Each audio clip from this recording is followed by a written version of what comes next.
The Tuscan sun poured gold over the hillside as guests arrived in clusters, gliding past marble fountains, trailing silk gowns, and murmuring about the groom's unmatched fortune. Beneath ivy-wrapped archways and imported rose garlands, the villa had been transformed into a sanctuary of opulence. Photographers hovered like bees. Every flash was calculated, every angle curated. The wedding of Matthew Royce, media darling, tech mogul, billionaire, was nothing short of cinematic. Matthew adjusted his cufflinks, platinum and engraved with his initials. His reflection in the antique mirror smiled back with precision.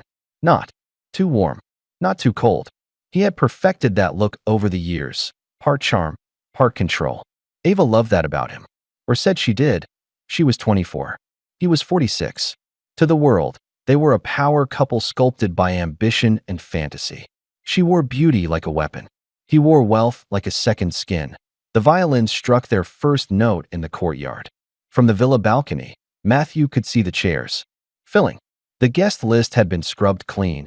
Only influencers, investors, and hand-picked family members allowed. No unknowns.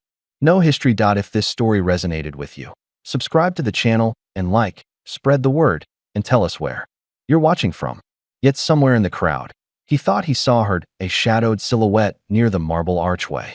A posture, a presence that tugged too hard at memory. But when he blinked, it was gone. His breath hitched. The stylist stepped in, misting his collar. With cologne. "You're trembling, Mr. Royce." "Just excitement," he said, smiling faintly. But it wasn't. It was something older, deeper. It was the sound of 4 newborns crying in a hospital corridor a decade ago. Echoes he had long locked away. He paced slowly through the corridor toward the altar. The walls were lined with portraits, oil paintings of Ava's curated life, her Vogue covers, her kin appearances, their first public kiss. There was no space for the woman from before, no frame for broken vows, no images of the day he walked out before she could speak. As he stepped outside, the guests rose in choreographed awe. A drone hummed above to capture the moment. Ava appeared, radiant in white, her dress reflecting sunlight like a blade. Her smile was soft, controlled, trained, just like his. They met beneath a floral canopy woven with orchids flown in from Singapore. The priest began to speak, but Matthew's eyes were already drifting beyond the crowd again. Searching, doubting, remembering that he told himself she wouldn't come, that she didn't matter, that he had buried the past, yet the tightening in his chest disagreed. Behind him, the string quartet shifted into a lighter melody. Applause followed. Someone whispered, "Picture perfect." And it was on the outside. But as the camera panned wide and caught the whole scene, Matthew's stiff jaw, Ava's tense fingers, and a flicker of movement near the garden hedge, something felt off. One frame. One moment. One shadow that he didn't know it yet, but everything had just begun to unravel, and 4 white chairs in the front row sat mysteriously, deliberately, painfully empty. The morning after the wedding ceremony, Matthew's office in Milan buzzed with postnuptial logistics. Florists were billing triple. Media outlets were begging for exclusive interviews.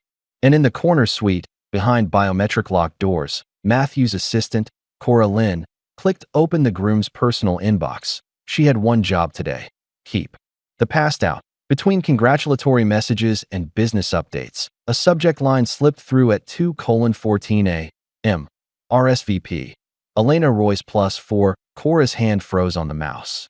The screen blinked back innocently. But she knew the name.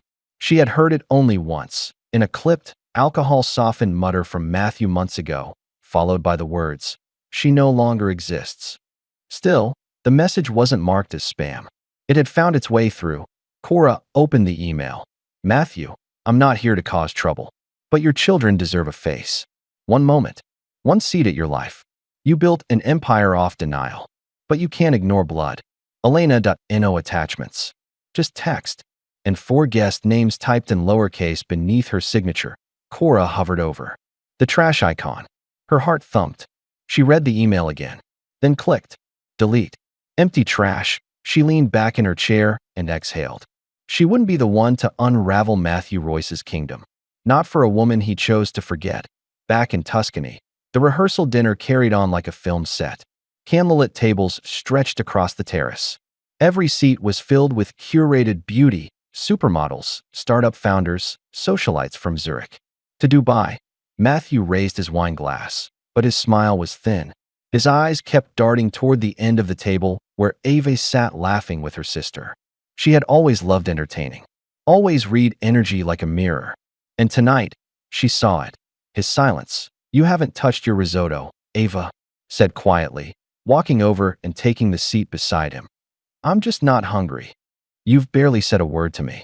Matthew reached for her hand. Pre-wedding nerves. She searched his face, her voice a whisper. "Is it cold feet or cold conscience?" He flinched, just slightly, but she saw it. Then, he smiled the kind of smile that never reached the eyes. "I'm marrying you tomorrow, Ava. That's the only thing on my mind." She nodded, but something in her pulled back, like a thread just starting to unravel. Later that night, Matthew sat alone in his suite. The ring box lay open beside the sink, platinum, custom cut. Ava's initials etched into its underside. His old ring was in the drawer below, buried under cufflinks and watch straps. He hadn't looked at it in years. That it still bore the name. Elena Royce. That he picked it up once, stared at it, then slid it back inside and shut the drawer. He turned the faucet on, splashed water over his face, and stared into the mirror as if to erase the shape of guilt forming behind him. The next day would be perfect. He would make sure of it. Even if someone was already moving toward him from the shadows. He tried to erase. The morning haze lifted slowly over the estate as luxury cars curved up the gravel drive. A live quartet rehearsed quietly beneath the pergola, while drone operators flew test runs above the marble lawn. Waitstaff dressed in white moved like chess pieces, intentional, silent, rehearsed. Ava stood before the mirror in the bridal suite, her dress falling around her like water. She adjusted her earrings as her sister buttoned the back. "He seems distant," she said suddenly. "Every man panics before a wedding," her sister replied, "especially when the venue costs more than a private island." Downstairs, Matthew stood beside the wedding planner, whose clipboard trembled in her hands. "There's a mistake," he said, his voice low. The planner blinked. "Sir." He pointed. "There, on the front row, directly opposite the altar, 4 child-sized white chairs. Perfectly placed. Perfectly visible. No place cards." "No explanation. They weren't in the diagram," Matthew said, his jaw tight. The planner flipped pages nervously. "We thought they were part of the family layout. Reserved for flower girls, or someone from the bride's side." Matthew didn't speak. He just stared at them. Those 4 chairs like ghosts under the sun. Then, with practiced coldness, he said, "Remove them." But even as he turned away, his mind had already splintered. 10 years ago, the fluorescent lights in the hospital had buzzed overhead like wasps. The sound of Elena screaming echoed through the maternity wing. Nurses rushed between beds. Monitors beeped. For incubators rolled in. For cries, raw, animal, alive, pierced the room. Matthew had stood outside the glass, staring through like it was a window to another life. Elena, soaked in sweat, had lifted her head just enough to look at him. "Come meet your children," she whispered, voice shredded. But he didn't move. Not even when the nurse asked if he wanted to hold one. Not when the forms needed signatures. Not when Elena's hand reached toward him. He turned. Walked out of the hospital. Into the cold. Into the car. Into the future he had built without them. Back in Tuscany, one of the photographers adjusted their lens toward the altar. "Sir," the planner said again, snapping him back. "Should we move the chairs?" Matthew blinked. "No," he murmured. "Leave them. For now."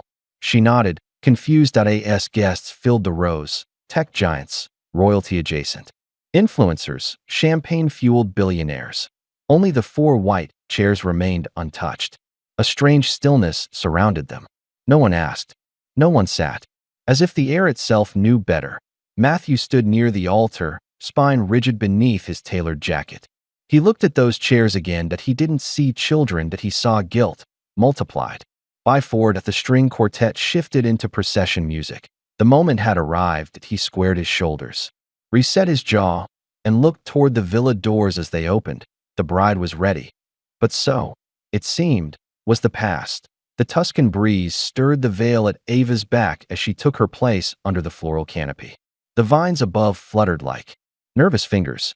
Matthew stood beside her, the heat beneath his collar rising, not from the sun, but from the weight of everything that came before this moment. Do you, Ava Grace Linton, take Matthew Royce? The priest began. She looked up at him, voice delicate but steady. I do. Then came her vows, written in her own hand, rehearsed with trembling lips just hours ago. I vow to love you in the quiet and the chaos, to trust you with my name, my dreams, my scars, and to never let the world shape what I know of your heart. Guests sighed. Cameras clicked. The moment was pristine, but Matthew didn't hear her. His mind had already left the villa that it was a cold courthouse in Seattle, 10 years back. No photographers, no flowers, no guests, just two people and a judge who barely looked up. Elena had worn a faded navy dress. Her belly was already showing then, barely, but enough to earn judgmental glances in the hallway.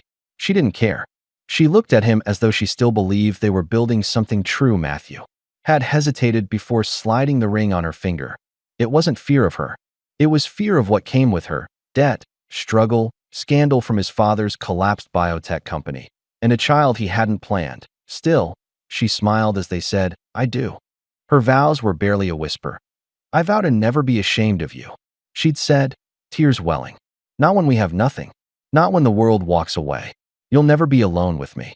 At the time, it felt like too much, too raw, too binding that he had kissed her, but he didn't mean it. Not the way she did. Back in Tuscany, Ava squeezed his hand that he blinked. The priest turned to him.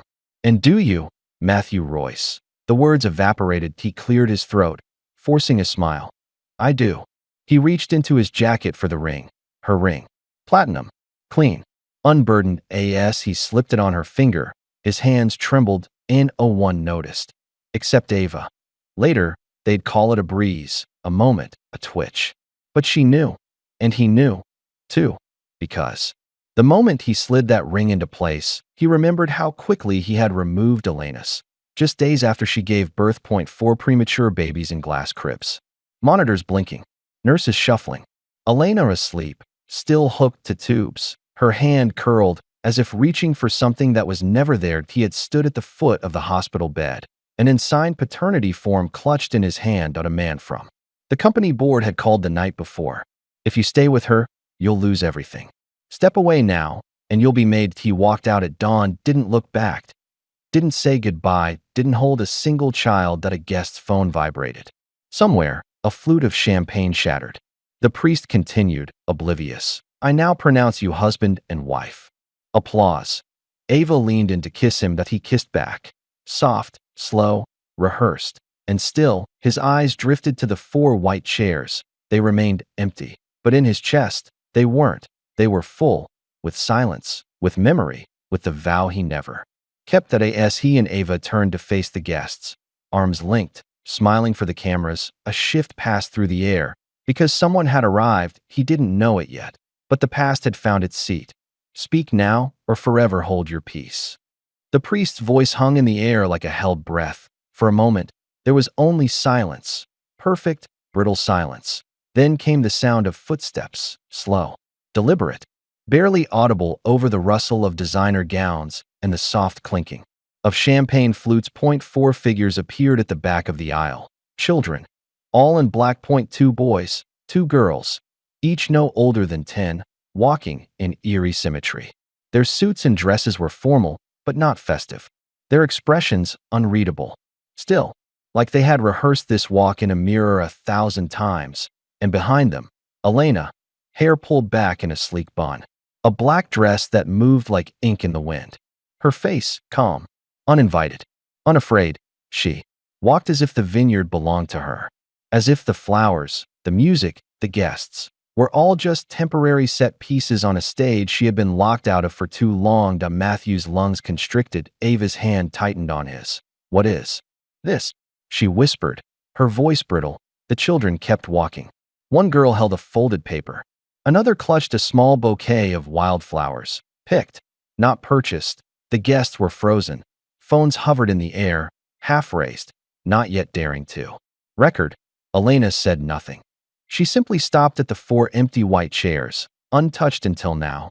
and placed her hand gently on the back of one that the children stood beside her, forming a perfect row facing the altar, and for the first time, Matthew saw them, really saw them. The boy on the left had his jawline. The youngest girl had the tilt of Elena's mouth, but it was the oldest daughter, tall for her age, her eyes, steady and unblinking, that made Matthew's breath catch. They have her eyes, the same stormy gray, the same sadness tucked behind curiosity. Elena's eyes multiplied across four small faces. Ava turned to him, her voice trembling. Matthew, who are they? He couldn't speak. He stared at Elena, silently pleading. But she didn't flinch, didn't move. Her gaze held his with surgical calm. Ava's voice grew sharper. Matthew. He opened his mouth, then closed it. The lie caught in his throat like glass. No. He finally whispered that it wasn't an answer. It was a reckoning. Ava stepped back. You know them. It wasn't a question that he didn't respond, because the truth was no longer something he could package or delay, the guests murmured. One woman gasped.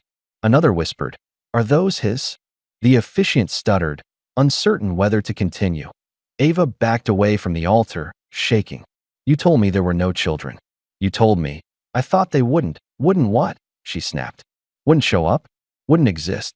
The children didn't move. Neither did Elena. They stood like statues. Accusations made flesh. Ava's hands trembled as she yanked off her veil. How long, Matthew? How long have you been hiding them? He stared at the children.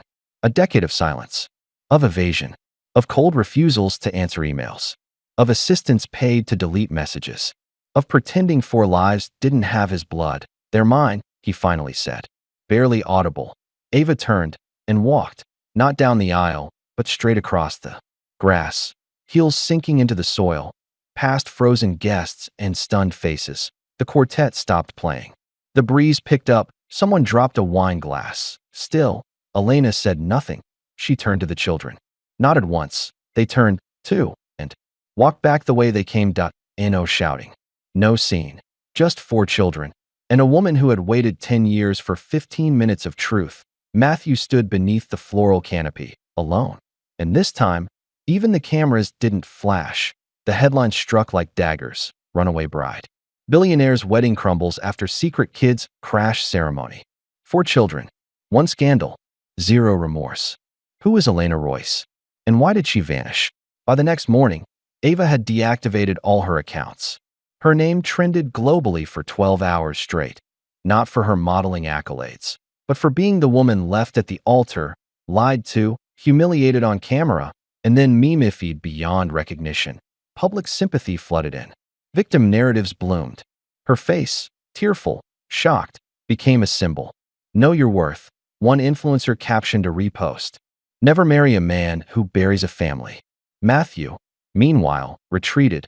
His PR team scrambled to spin silence into strategy. They called it an unfortunate misunderstanding. They offered no comment on paternity. No answers about Elena. Just a sudden cancellation of all upcoming appearances, and still, no sign of her. No footage of Elena leaving the vineyard. No photos of the children boarding a flight. It was as if they had never existed, like ghosts who arrived to collect a debt, then disappeared into the smoke. In his Milan penthouse, Matthew stood alone that he hadn't left in days. His phone vibrated. Endlessly. Lawyers, board members, sponsors demanding explanations. He ignored them all.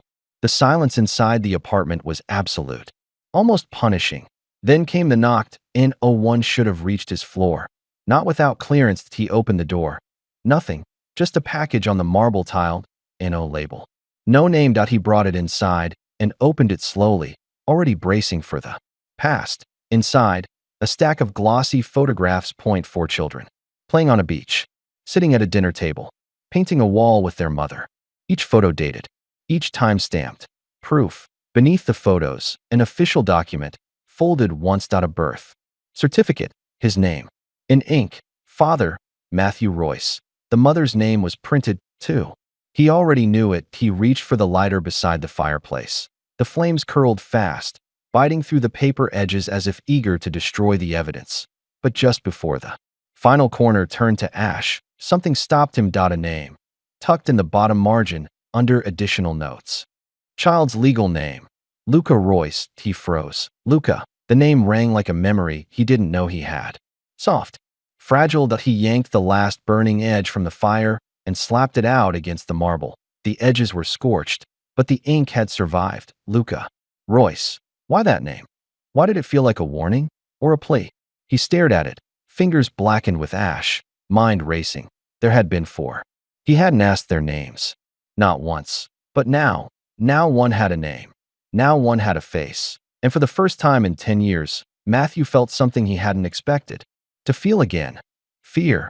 Not of scandal, not of Ava, but of what Elena had become, and what those children might now mean.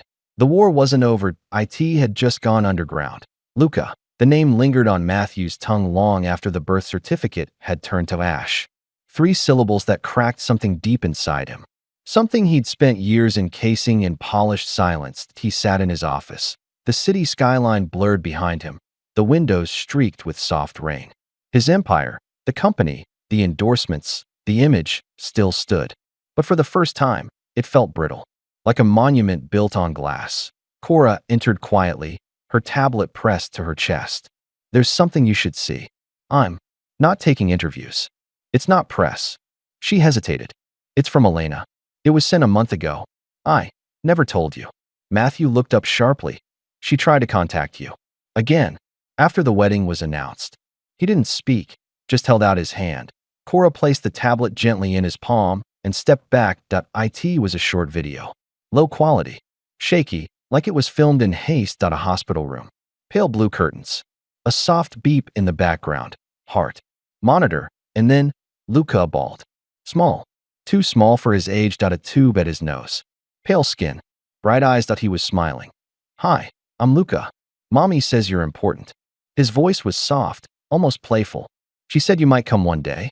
I don't know if that's true, but I wanted to say, I'm not mad. I just want to know what your laugh sounds like. Then the video ended. Matthew stared at the screen. Unmoving. 10 months earlier. A voicemail. Timestamped at 3:47 a.m. Matthew. It's Elena. It's about one of the children, Luca. He's not doing well. I'm not asking for money. Just, please call me back. He'd deleted it before it finished. Labeled it as a trap. Emotional blackmail. He had told himself. It's over. That part of my life is done. Now, the weight of that decision folded over him like cement. He opened his drawer, pulling out an old phone, one he hadn't touched in years. The backup number Elena used to reach him before his lawyer's cut. The line. 12 missed messages. All marked unread. All from Elena. He scrolled through the texts. June 14th. Luca keeps asking about you. June 27th. The doctor says we should prepare him. July 2nd. He still thinks you'll come. August 19th. He said your name today. Just once. I didn't correct him. September 5th. Matthew, please. He slammed the phone shut. The room felt like it was tilting. This wasn't a scandal. This was a child. His child. And he had turned his back. Twice. Once the day Luca was born, and once when it could have still mattered. The rain outside grew heavier. He ran a hand through his hair, gripping the back of his skull. He could command boardrooms, manipulate headlines, shift markets. But he could not rewind a single voicemail. Later that evening, Matthew stood alone in his penthouse bedroom. The city below pulsed with life, oblivious to the breaking of a man who once believed himself untouchable. He stared at his reflection, not the billionaire, not the icon, just the man who walked out of a hospital a decade ago and left 4 lives in his wake. One of them was slipping away now, not out of spite, but out of time. He reached for his phone and dialed a number he had memorized but never used. It rang twice, then clicked. Elena, he whispered. Silence. Then her voice, tired and thin. It's too late. The line went dead. The first time Matthew heard the podcast, it was already too late. It had gone viral overnight, shared in clipped audio on social media, dissected on talk shows, and turned into TikTok confessions by strangers who had never met Elena but swore they'd seen that kind of man before. The title was simple. Episode 41. What Elena Survived. At first, it didn't name him. It didn't need to. The voice said enough. Soft. Controlled. Quiet, but precise. Like a woman who had learned the cost of raising her voice too soon. He told me I was lucky he hadn't erased me completely. Click. The sound of a coffee mug placed gently on a table. I wasn't allowed to say we were married. His lawyers made sure of that. Pause. I didn't want his money. I wanted acknowledgement. For my children to know they weren't born of shame. Matthew froze in his Milan office, the audio playing from his assistant's phone. His own lawyers had just walked in with printed transcripts. Too late to bury, too early to deflect. He used silence as leverage, Elena continued. And when that didn't work, he used threats. The interviewer asked something inaudible, then. Elena's voice again. Calm, almost resigned. He said if I ever showed up again, he'd make sure no one believed a single word I said. A long breath. But I don't need to be believed anymore. I just need my children to know I tried. End recording. Matthew stood slowly, the walls closing in around him. You need to issue a response, his head of PR said, eyes wide. We need to go on record, deny it, challenge the source, redirect. No, Matthew said quietly. No statement. Because he knew it was true, every word. And now, the world knew it too. To be why the next morning, Ava was gone. No public announcement. No suitcase. Just a single note left in his study drawer. I believed in the version of you sold me. That version doesn't exist. Matthew sat with the note in hand for hours. He didn't try to call her. He didn't blame her, because she had only seen the mask. And Elena had survived the man beneath it. The podcast rippled through his empire. Like an infection, stock prices wavered. Investors panicked. Board members whispered about restructuring. His face, once featured on finance magazines and startup panels, was quietly removed from digital banners and corporate presentations. In private, the board convened a call. We may need to consider a buyout, one member said cautiously. He's become a liability. The scandal is too personal, too permanent. Matthew heard none of it. He was no longer listening. He was scrolling through anonymous comments beneath the podcast. He's a textbook narcissist. Why didn't she leave sooner? No wonder the kid's sick. Stress does that to babies. He dropped the phone for once. Elena hadn't needed to scream. She hadn't needed lawyers, headlines, or even confrontation. She had simply told the truth, quietly, and let the world carry it. That night, Matthew poured a glass of wine and stood by the window. Below him, Milan shimmered in soft light. Unconcerned, untouched. A city that didn't care who he used to be. He wondered if Luca had heard the podcast.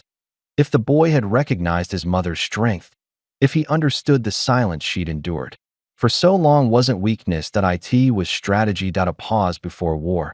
Elena had spoken, but she didn't need to say another word. Now the world would speak for her, for the first time in a decade. Matthew Royce knocked on a door without a camera behind him. It was a small townhouse outside Florence. Stone walls, a vine-covered fence, a cracked mailbox that still read, E. Royce, in fading letters. He stood on the steps holding a gift bag. Inside it, 4 identical wristwatches, custom-made, engraved with initials he wasn't sure they used. N01 answered. He rang again. Still silence. Then the door opened. Not wide, just enough for a narrow-eyed teenage boy to appear. They stared at each other. Matthew opened his mouth. Luca. No, the boy said. He's not here. The door closed. He stood frozen, hand still holding the bag. Back in Milan, the headlines were shifting again. What had started as a scandal was now evolving into a public reckoning. Podcasts, op-eds, think pieces. Fathers and fame. The children left behind. One article even calculated the combined cost of raising 4 children without support. The number was staggering. His silence was louder now than any denial. Then came the letter, delivered in thick, ivory paper. Handwritten, sealed with wax. You will not save face using their pain. Elena's handwriting, sharp, unforgiving. They are not a rebranding opportunity. They are not a pivot. You made your choice. Stay with it. He read it 3 times, then crumpled it in his fist. But something else arrived that week. Something he hadn't requested, but could no longer avoid. Public demand for truth had reached a boiling point. His legal team suggested the only thing that could stop the narrative spiral, a DNA test. Matthew agreed. Quietly, anonymously. Samples were collected. Tests expedited. 3 days later, the results arrived. He opened the folder alone, seated on the edge of his bed. Match. 99.98% match. 99.97% match. 99.99% match. 99.99% 4 results. Point 4 confirmations. In oh more questions. The folder slid from his hands and landed on the floor with a thud. The room was too quiet. He poured a drink, but didn't sip it. Just held it. On the wall across from him was a framed photo. His Forbes cover, the issue that had called him the architect of legacy. He stared at it, then took it down. Behind the photo, dust had settled in a perfect rectangle. A ghost of a frame that once held ambition. His empire had no heirlooms, just shame, polished, packaged, and passed down in silence. He slumped into the chair, head in hands. He had 4 children, and not one of them wanted to know his voice. Not after the podcasts. Not after the wedding. Not after the years of erasure, the lawyers, the press releases, the lies he had left them without a name. And now, they had returned the favor, with absence. Outside, the city glowed, unaware of his collapse. Inside, Matthew Royce broke down. Not for the empire, not for Elena, but for the blood that now felt like strangers, and for the shame that would outlive him in every legacy he had tried to build. The next morning, an alert buzzed on his phone that a new obituary had been posted. Luca Royce. Age 10. The headline didn't say Matthew's son. It said, simply, beloved by his mother and his siblings. Brave until the end. Matthew didn't move. He just let the screen dim, and darkness took the rest. The sky over Florence was gray, muted, like grief held in its throat. The chapel was small, modest, hidden between 2 crumbling stone walls, like it didn't want to be seen. Black umbrellas dotted the entrance as mourners slipped quietly inside. No cameras, no speeches, just aching silence, broken only by the slow tolling of a bell. Across the narrow street, a sleek black car idled behind tinted windows. Inside, Matthew sat alone that he hadn't shaved. His eyes were sunken, rimmed with red. In his lap, he clutched a folded note, the creases soft from hours of holding. That he hadn't been invited, he hadn't expected to be. But he came anyway. That he watched as Elena stepped from the chapel, her head bowed, one hand gently resting on the back of her daughter. The boys followed behind her, holding each other's hands. There was no choir, no public eulogy, just a closed casket covered in white lilies and one blue teddy bear, faded with time. The child who'd once smiled into a hospital camera, asking to hear his father's laugh, was now gone. And Matthew had never even heard his voice in person. He gripped the note tighter. The driver cleared his throat softly. Sir, do you want me to? No, Matthew said. His voice cracked. Just wait. The car remained parked. Windows up, doors locked up, as if shame required armor. A single photographer crouched behind a nearby postbox, snapping discreet shots through the drizzle. He had followed the trail not for the funeral, but for the billionaire, too cowardly to step out. The shutter clicked once, twice. The third shot caught Matthew mid-breakdown, his hand over his mouth, eyes clenched shut, breath ragged. That it would go viral in less than 12 hours. Billionaire mourns son he never met. Matthew Royce breaks down at child's funeral. Too little, too late. Legacy in pieces. The father who watched from a car. The photo became a Rorschach test. Some saw a man destroyed by guilt. Others saw a coward mourning for himself. But Elena never commented. Neither did the children. They moved like the moment was already past them. Grief turned inward, not performative. Back in Milan, Matthew returned to an empire changed. His board called an emergency meeting. This isn't sustainable, one member said. We're bleeding reputation capital. Another leaned forward. Your silence is no longer power. It's poison. He didn't argue, he simply stood, nodded once, and walked out. By morning, his resignation was public. Effective immediately, he issued a brief statement. It's time I make room for those with more courage than I've ever had. Investors applauded the move. The press spun it as redemption, but it wasn't. That it was retreat. Days later, he stood in a small bookstore on the outskirts of the city. It was quiet, dusty. No one recognized him anymore. He liked that. He bought a children's book, The Little Prince. It had been Luca's favorite. According to one of the articles, he never opened it, just placed it gently on the empty desk in his study. Beside the 4 untouched wristwatches from weeks ago, 4 gifts, 4 ghosts. He wondered if they would ever speak to him again, if they'd ever ask why. or if silence would remain the only language between them. He didn't cry that night. There was nothing left to break. Only the dull ache of a father fallen from his own name, a man with everything except time. The city air was cool, crisp with the breath of autumn. Florence had begun to shed its leaves, ochres and reds collecting like silent witnesses along the sidewalks. A luxury billboard loomed above a designer store, sharp, bright, polished. Matthew Royce's face stared out across the street. His last ad. The campaign hadn't been pulled yet. His eyes were fixed forward, jaw set, suit perfect. The tagline beneath him read, "Legacy is built, not inherited." Elena stopped walking. She hadn't planned to. It was just instinct. A pause in the middle of an ordinary errand. The kind of pause that says, something is unfinished here. Beside her, her daughter looked up, tall now, almost eye level with her mother. Was he ever kind? The question was quiet. No accusation. Just curiosity, wrapped in the simple honesty. Only children could still afford that. Elena's eyes didn't move from the billboard. Memories flickered, not of the press, not of the courtroom threats or the hospital corridor silence, but of a night years ago, before the babies, before the money, when she and Matthew had laid on a mattress on the floor of their first apartment, laughing over spilled takeout, his fingers tracing circles on her back, his voice whispering dreams too big for their space. For a moment, he had been kind, but moments were not enough, not when measured against abandonment, not when measured against graves. She exhaled softly and turned her gaze downward.